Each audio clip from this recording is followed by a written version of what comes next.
Hello, I am Dr. Anirban Bhattacharya, practicing as a pulmonologist in All-in-One Polyclinic, Paithara.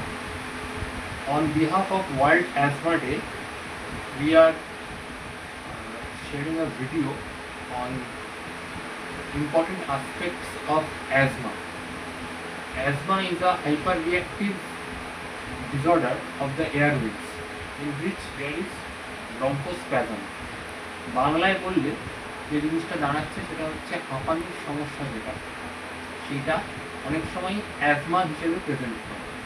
তো এই অ্যাজমাটা হয় হচ্ছে আপনার বিভিন্ন রকমের ধুলোবালি থেকে, অ্যালার্জেন থেকে, পোলেন থেকে হতে পারে, বা অনেকের ক্ষেত্রে বিভিন্ন অন্য কোনো কারণ থেকেও হতে পারে।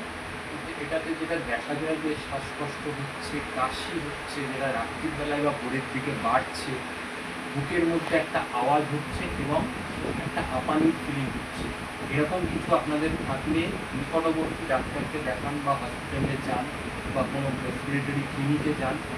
এটার চিকিৎসা ইনহেলার নিলে সম্পূর্ণভাবে এটা ঠিক করা যায়, তাই এটা নিয়ে চিন্তা করার কিছু নেই।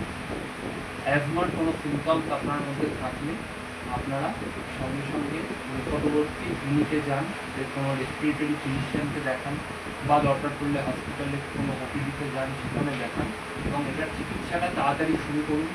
সেইখানে চিকিৎসায় মেনলি আমাদের যেটা করতে হয়, একটা ইনহেলারের মাধ্যমে প্রাথমিক ট্রিটমেন্টটা শুরু করতে হয়। সেটা করলে অনেকটাই রেসপন্স পাওয়া যায়।